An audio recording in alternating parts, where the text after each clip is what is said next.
সকাল সবাইকে। আশা করি সবাই খুব ভালো আছেন। আজ 28শে মার্চ শুক্রবার, এখন সকাল 7টা 15।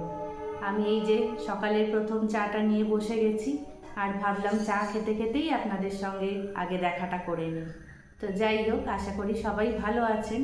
আমি তো সকালবেলা 6টার সময় উঠেছি, ঠাকুর মন্দিরে যেতে হয়, ঠাকুর ঘরের জোগাড় দিতে হয়, তো সেসব করা হয়ে গেছে।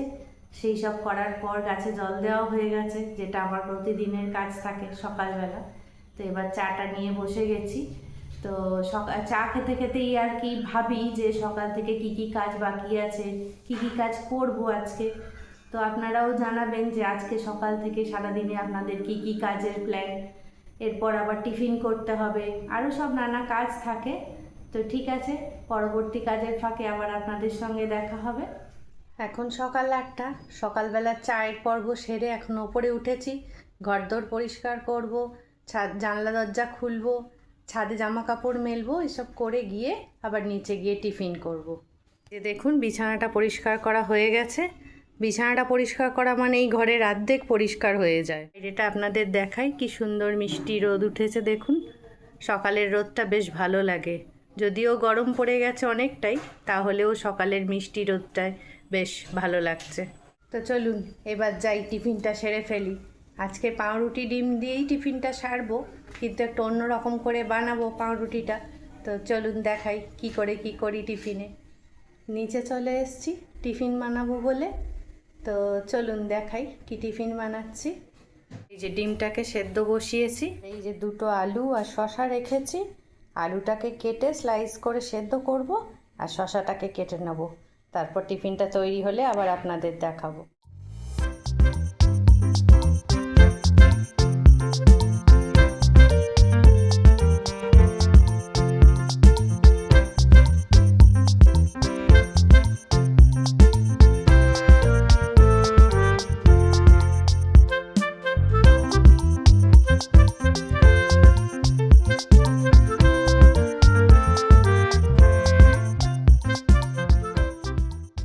পাউরুটিগুলোকে হালকা করে বাটার দিয়ে টোস্ট করে নিয়েছি। এইবার এই যে আলু সেদ্ধ রেখেছি, আলু সেদ্ধগুলোকে এরকম করে সাজিয়ে দেবো। যে কোনো খাবারই দেখবেন, লোকের কাছে যদি মানে বাড়ির কারোর কাছে যদি ভালোভাবে একটা প্রেজেন্ট করা যায়, সাজিয়ে গুছিয়ে সুন্দর করে, তাহলে সেটা কিন্তু দেখতে খুব ভাল লাগে। সেটা যে খাবারই হোক না কেন, হয়তো খুবই নর্মাল খাবার, কিন্তু সাজিয়ে গুছিয়ে সুন্দর করে দিলে যে খায় তারও একটা আলাদা তৃপ্তি হয়, আর যে দেয় খেতে তারও একটা আলাদা তৃপ্তি হয়। তো সেই রকমই ব্যাপার, কিছুই এমন নয়। পাউরুটিটাকে খালি সেঁকে আর একটু হালকা করে বাটার দিয়ে টোস্ট করে নিয়েছি। এবার এই আলু দিলাম, এবার এতে হচ্ছে শশা দেবো। এই যে শশা পিস পিস করে কেটে রেখেছি, শশাটাও আলুর মতো করে দিয়ে দেবো।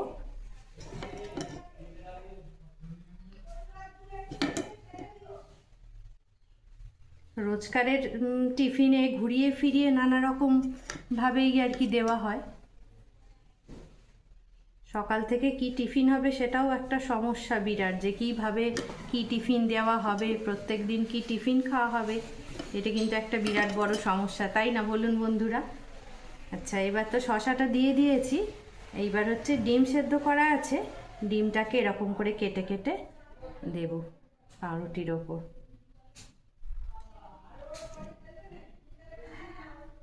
এই যে এরকমভাবে কেটে কেটে স্লাইস করে করে সব পিসের ওপর যাতে সব পিসে পড়ে সেই রকমভাবে কেটে কেটে দিতে হবে।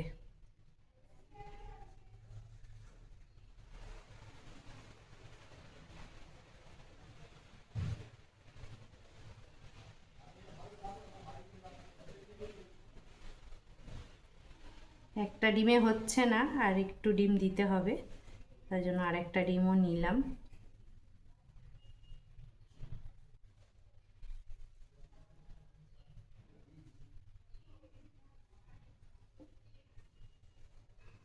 ব্যাস, পাউরুটিটা মোটামুটি চাপা পড়ে গেছে। এবার এতে নুন দেবো, অল্প একটু নুন। যদিও আলুটা নুন দিয়ে সেদ্ধ করা, তাহলে ও ডিম শসা দিয়েছি তো ওপরে অল্প করে একটু নুন দেবো। এবার এতে দেবো গোলমরিচ। এইসব দিলে খাবারটা খুব টেস্টি হবে খেতে, স্যান্ডউইচ টাইপেরই হবে আর কি, প্লাস খুবই হেলদি, এতে কোনো ভাজাভুজি কিছু নেই। আর ডিম আলু শসা সব কিছুর সঙ্গে খেলে পেটটাও বেশ ভালোভাবে ভরে যাবে। ব্যাস, কর্তাবাবুর টিফিন রেডি হয়ে গেছে, এবার ওনাকে দিয়ে দিই তাহলে টিফিনটা। 10:30 বাজে, টিফিন খাওয়া তো সব হয়ে গেছে, ঠাকুরঘর পরিষ্কারও হয়ে গেছে, এইবার রান্নাঘরে ঢুকতে হবে।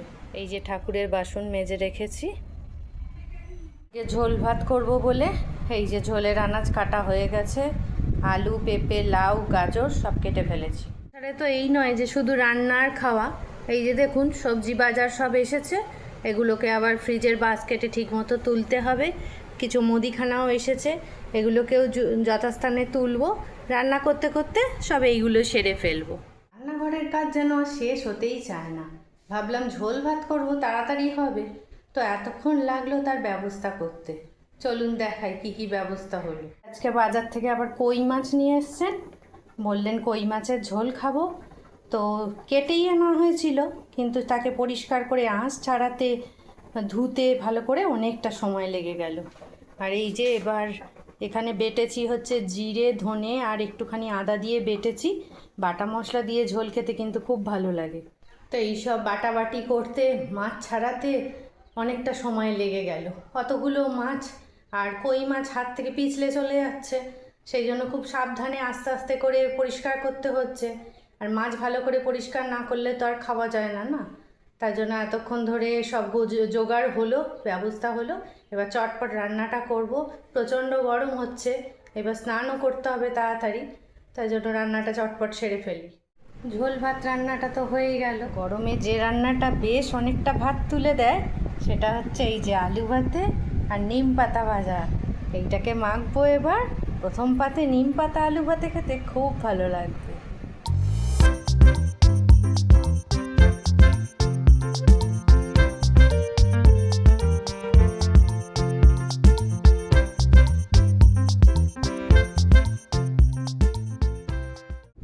অনেক বেলা হয়ে গেছে, রোদ্দুর একদম চড়া হয়ে গেছে। এবার স্নান করতে যাব, প্রচণ্ড গরম হচ্ছে, তো স্নান করে আবার খেয়ে দিয়ে আবার বিকেলবেলা আপনাদের সঙ্গে দেখা হবে।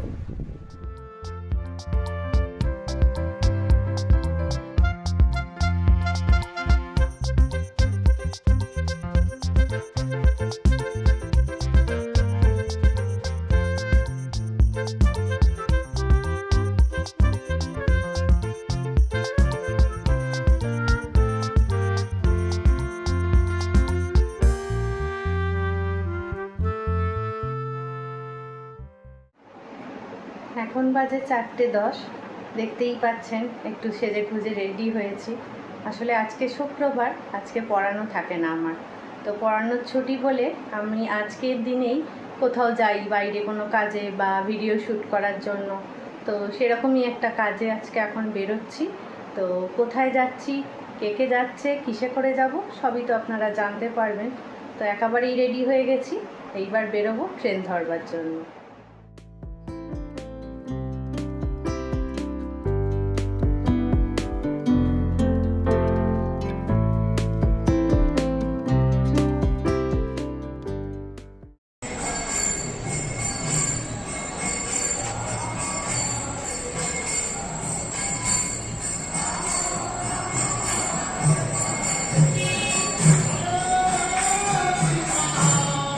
এসে গেছি ইস্কন মন্দিরের সামনে। বলেছিলাম এক জায়গায় যাচ্ছি, তো কোথায়? এটা ইস্কন মন্দির, কলকাতায়, এটা মিন্টো পার্কের কাছে। তো আপনারা সংকীর্তনের শব্দ শুনতে পাচ্ছেন। তো চলুন সবাই মিলে ভেতরে ঢোকা যাক।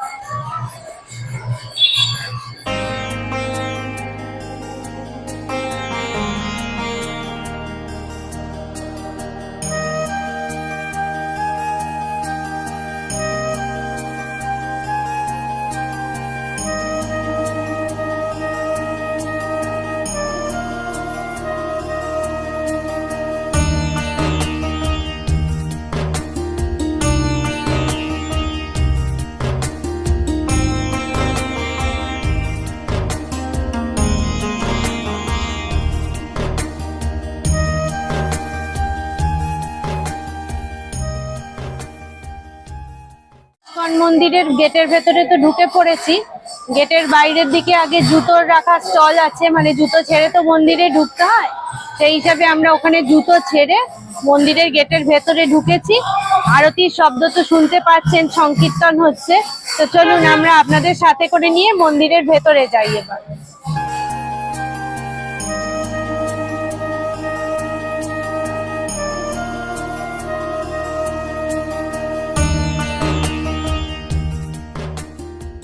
টাইমগুলো লেখা আছে। ব্রেকফাস্ট হচ্ছে সকাল 8টা থেকে 8:30, লাঞ্চ দুপুর 1টা থেকে 1:45, আর ডিনার সন্ধ্যে 7টা থেকে 7:45। আপনারা পজ করে দেখে নিতে পারেন।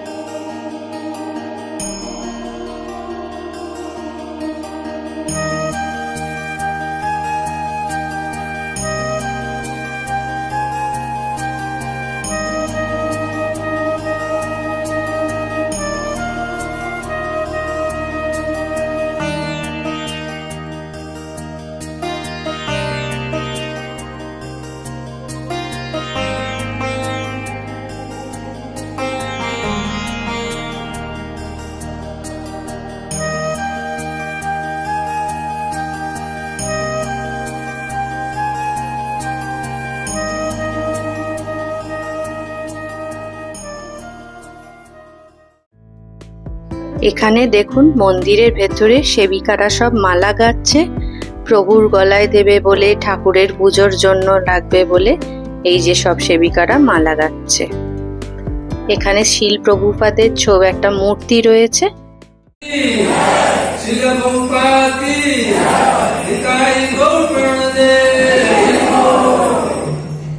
এইটা হলো মূল বিগ্রহের জায়গা।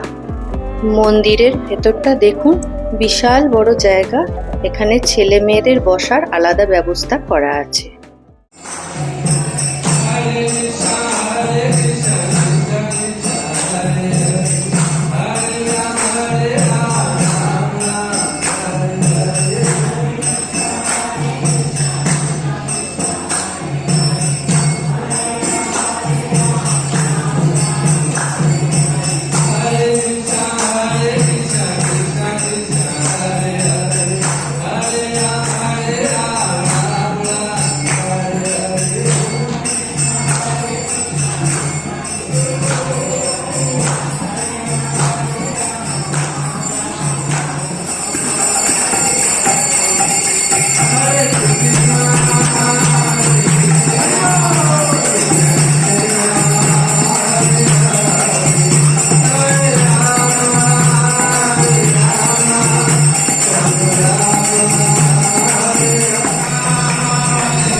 খুব সুন্দর একটা মন্দির দর্শন করলাম।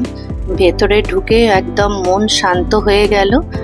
এবার আস্তে আস্তে নিচে নামছি মন্দির থেকে বাইরে বেরিয়ে যাব বলে। মন্দিরের ভেতর থেকে নিচে নেমে এসেছি। এই যে পুজোর প্রসাদ, পুজো দেয়া হয়ে গেছে। তো সামনে একটা গিফট আইটেমের দোকান আছে, চলুন ওইখানে দেখা যাক কি আছে। এই যে গিফটের দোকান, ম্যাচলেস গিফট। চলুন ভেতরে ঢুকি, কি কি পাওয়া যায় দেখে নিই ভালো করে।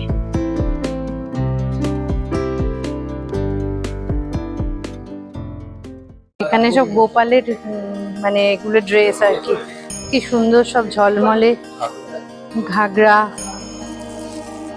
কি সুন্দর সুন্দর দেখতে। এখানে চাবি, রিং, এগুলো ওই ঠাকুরেরই সব গয়নাগাটি, হাতে পরার, গলায় পরার সব মালা, এগুলো সব ওই ঠাকুরেরই। এগুলো কি মুকুট? ও হ্যাঁ হ্যাঁ, পাগড়ি। বাহ, কি সুন্দর দেখতে, কালার কম্বিনেশনটা কি সুন্দর না?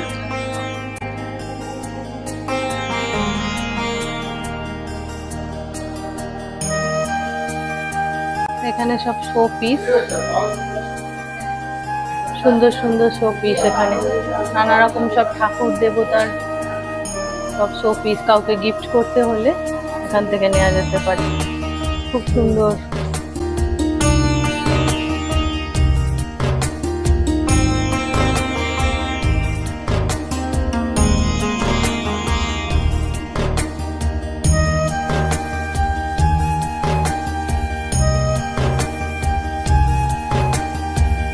এখানে বাচ্চাদেরও গিফট আইটেম রয়েছে, এই যে পেন্সিল পাউচ, এখানেও সব পেন্সিল বক্স, বাচ্চারাও সাথে এলে তারাও কিছু নিয়ে যেতে পারে।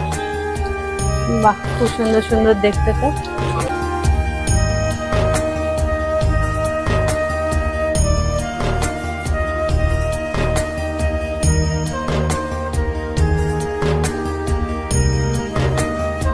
এই যে এখানে দেখুন সব জপের মালা আছে, যারা এই মালা জপেন। আর এগুলো হচ্ছে সেই ব্যাগ, যেগুলো এই মালাগুলো থাকে না ব্যাগের মধ্যে, এগুলোতে করে করে এই মালাগুলো নিয়ে নিয়ে এদিক ওদিক করতে পারে। এখানে আরো অনেক কিছু জিনিস আছে, এইখানে জামা কাপড়ও আছে। এগুলো হচ্ছে বড়দের টি শার্ট, এখানে পাঞ্জাবিও আছে, ওই রাধা কৃষ্ণ জগন্নাথের প্রিন্ট করা। আর এগুলো হচ্ছে ছোট বাচ্চাদের, সবই ওই ছোটা ভীম, কৃষ্ণা, এইরকম সব প্রিন্ট করা করা আছে, জগন্নাথ।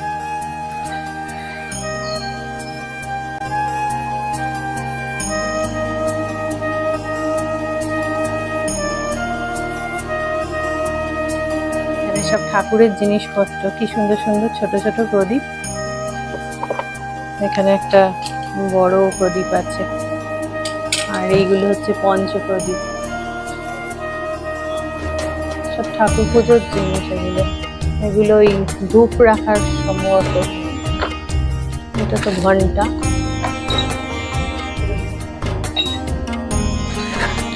এটা হচ্ছে কর্পূরদানি, এটা হচ্ছে কর্পূরদানি, এগুলো হচ্ছে কর্পূরদানি, ধূপদানি, কর্পূরদানি, সব নানা রকম জিনিস আছে। এখানে দেখো বড় বড় ধূপদানি আছে এখানে।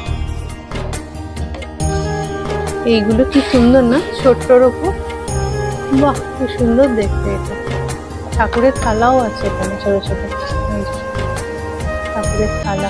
তামার ঘটি, এখানে কারো যদি দরকার লাগে, এখানে তামার গ্লাস।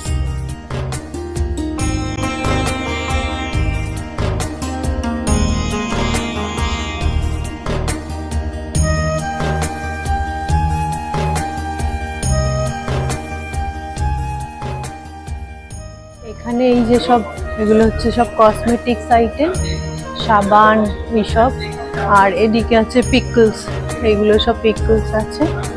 আরো এরকম আরো নানা রকম ঘর গৃহস্থালির উপযোগী সব জিনিস এখানে রয়েছে, ধূপকাঠিও রয়েছে।